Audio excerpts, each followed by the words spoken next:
Hi, everybody. It's Ken Iverson out in YouTube land, talking to you from Kent, Washington, USA. It's Saturday morning. What is today? Today is the 4th of September, the Saturday before the American Labor Day, which is on Monday the 6th this year. For those of you in the rest of the world, we celebrate labor, people who work for a living,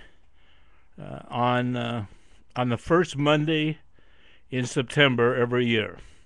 Supposedly, this is a tribute to labor, people who work for a living. It's turned out to be a day for sales at the department stores, and it's a reason for the capitalists to make money, is what it turns out to be, like most of our holidays are. But originally, it was intended to be for labor, to honor labor. AFL-CIO, Teamsters, longshoremen, and things like that. So anyway, just a little side note. This morning I'm going to record. I've been up all night preparing for what I'm about to do. I want to talk about Pakistan flood relief. I want to talk about how we can get involved. And I just posted on Dave Upthegrove's site on Facebook. Dave Upthegrove is a legislative representative from the 33rd Legislative District here in the state of Washington. He's my representative along with Tina Orwell. And he's a good man, and so is Tina. Tina's a good woman. And I posted on his site and said something to the effect that this is in Pakistan. The flooding is unprecedented. We have never seen a natural disaster like this in the history of the planet, maybe since the dinosaurs. This is unprecedented. This dwarfs all other natural disasters, including the tsunami and the earthquakes and whatever we've seen in the past. They look like small potatoes compared to what's going on in Pakistan now. Millions are homeless, and they're starving, and there's going to be disease. There is disease now, and they're going to die from exposure. And I suggested on Dave Upthegrove's site, on his home, that maybe if we're a great nation, we step up now and we be counted. If America is a great nation, now is the time to step up and prove that we are a great nation. I think we can do it. Don't prove me wrong. I think we can do it. What do you say? Are we up for it? Come on, Democrats. Come on, food banks. PIA, Pakistan International Airways, is doing their part. They are transporting food boxes and medicine and whatever you want to send to Pakistan. They'll transport it free of charge to Karachi and several other sites in Pakistan. So all we have to do is put food in a box, or put medicine in a box, or clothing in a box, new clothing in a box, and send it via PIA, Pakistan International Airways. Take it to your local airport and take it to the cargo counter of PIA, and they'll do the rest. They'll take it to the NGOs on the ground, and they'll take it to the military, who has the infrastructure for distributing the stuff that we send here from America to Pakistan. So be advised. That's what I'm hoping will come of this video. I'm hoping that America will stand up and be counted. We have done enough damage in this world. As you know from my previous videos, I'm not too fond of the war in Afghanistan, and I certainly was not in Iraq. So now is the time to do some good. Instead of killing people, we can save lives. So let's get on with it, America. Let me read to you. How are we doing on time here? We just got started. Let me read to you a letter that I wrote to President Obama. This is why I have been up all night typing this letter and putting together what I have in this letter. I'll be sending this to President Obama later today, Saturday. I'll get to the post office before noon when they close, or maybe it's 1 o'clock. I'm not sure. And I'll send this in to Obama at the White House in Washington D.C. And if you want to know how to get in touch with Obama, that's one way.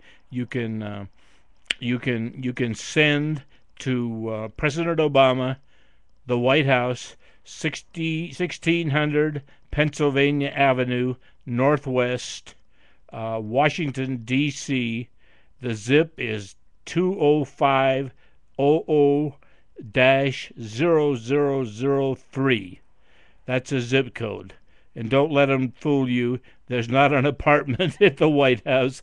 If you call USPS and they tell you that they may return mail from that address because you don't have an apartment listed, don't let them fool you. They're just blowing smoke. So, so anyway, it'll get to President Obama at the White House. The zip again is 20500-0003. That will get it to the White House. 1600 Pennsylvania Avenue, Northwest in Washington, D.C., the White House. President Obama. Okay, this is a letter that I wrote. It's dated today, September 4th, 2010. This is also posted on Dave Upthegrove's home on Facebook. It says, September 4th, 2010, President Obama. If each federal employee were to donate one pack of food, it might make a dent in the horrendous crisis in Pakistan. Transport would be free. Pakistan International Airways, PIA, see below. Even I can afford the food items for a 15-inch by 15-inch by 12-inch box, and I live on $720 a month SSI and around $100 EBT food stamps. I mailed a box of clothes to Pakistan on September 1st, 2010. 18 pounds, 8 ounces. The United States Postal Service for $117. If I had known about PIA then, I could have saved $117 and filled many boxes with food and taken them to SeaTac International Airport to PIA Cargo and had it delivered by Pakistan International Airlines to Pakistan.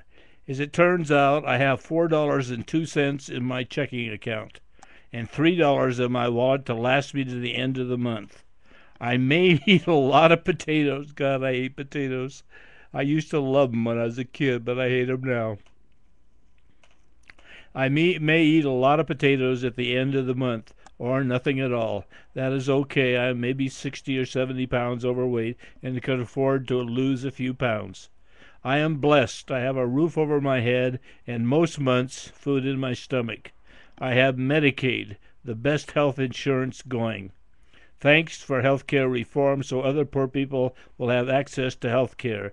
The 15 million poor people who are uninsured, as I have had for a number of years. I am disabled and therefore qualified for SSI and Medicaid in 1986. And for public housing, King County Housing Authority. If it weren't for the government help I get, I might be living under a bridge, even though I am a college graduate. Stanford, class of 65. When I think of the millions in Pakistan, I realize just how blessed I am. I have the same illness Abraham Lincoln had. You are a big Lincoln fan, and you must know what I'm talking about. Lincoln was bipolar, manic depressive, as sure as I'm sitting here typing this right now. Lincoln would never be elected today. Look what happened to Thomas Eagleton in 1972, and he had only been hospitalized for depression. I have lots of friends. What more could a person ask for? It is true I lost my partner 2 years ago, but we all die one day, don't we? Part of my philosophy of life is shit happens, accept it, suck it up, and get on with it. Another bit of wisdom I live by is life is a bitch, and then you die. A bumper sticker to some, but a reality for me. I have a newly diagnosed heart problem. Pulmonary hypertension on the right side of my heart. I am told by my Indian-born Hindu cardiologist Rajesh Subramanian, MD, FACC, FSCAI, that the most likely reason for that is I have lung disease. I quit smoking in 1973, so if I do, it is probably not from smoking for 10 years, 2 packs a day. By the way, how goes your battle with cigarettes? Remember, this is a letter to President Obama. I quit cold turkey in 1973 and have not had a cigarette since. I was talking to my psychiatrist, Thomas M. Gregg of Welch Road, Palo Alto, California, one day and told him I wanted to quit smoking. He said, "You can." And I haven't had a cigarette since. Not to say I have not wanted one. Sometimes after a meal, I catch myself reaching for my shirt pocket where I always had a pack. I quit 37 plus years ago, and I still have the urge from time to time. Surgeon General C. Everett Koop said nicotine addiction is stronger than heroin addiction. I believe that, so don't feel bad if you have an occasional cigarette. If President Obama, if you're watching this, I mean that. It's no disgrace. I think the reason Dr. Gregg's 2 words, "you can," had such an impact on me was I knew he cared about me.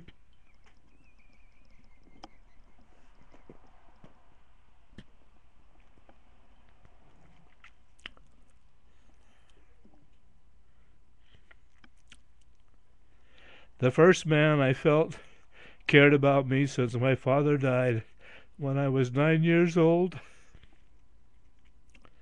My father was 34.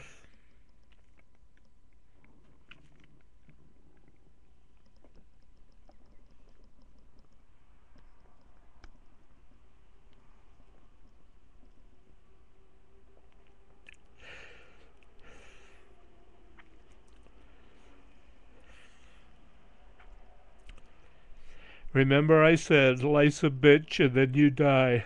And shit happens, accept it, suck it up, and get on with it. I've had a lot of shit happen in my life, including my maternal grandmother, who sexually abused me when I was 3 or 4 years old. Here I am talking to the President of the United States about sexual abuse.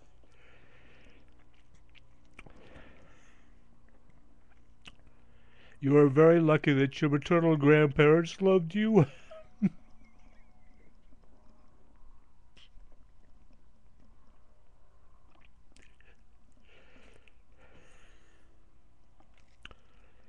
And were good people. I was not so lucky. My maternal grandfather was killed in an automobile accident about 10 years before I was born. His first name was Alfred, and that is my middle name. It is now early on the morning of September 4th, 2010, the Saturday before Labor Day 2010, around 2 a.m. Pacific Daylight Time. My butt is sore, and I would not be typing this for just any president. I like you, President Obama, and feel honored to call myself a volunteer community organizer with OFA. How are we doing on time here? We got about a minute. I would not be. I have pinned on my kitchen wall about 10 feet from where I am now 2 photos from you. One of you signing into law healthcare reform. The other is a black and white photo of you looking pensive. We're running out of time here.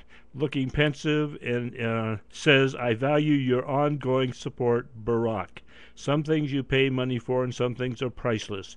The 2 photos and the accompanying letters fall into the latter category. You make me feel politically relevant for the first time since I was a young man and JFK was president. I am eternally grateful to you for that. We're running up against the time here. Talking of JFK, sometimes I worry about you. It only takes one nut to change the course of history. Look at Lee Harvey Oswald, Sirhan, and James Earl Ray. And we're out of time now, so I'll get it in the next segment, and I'll continue reading this letter. This is Ken Iverson and Kent Washington signing off.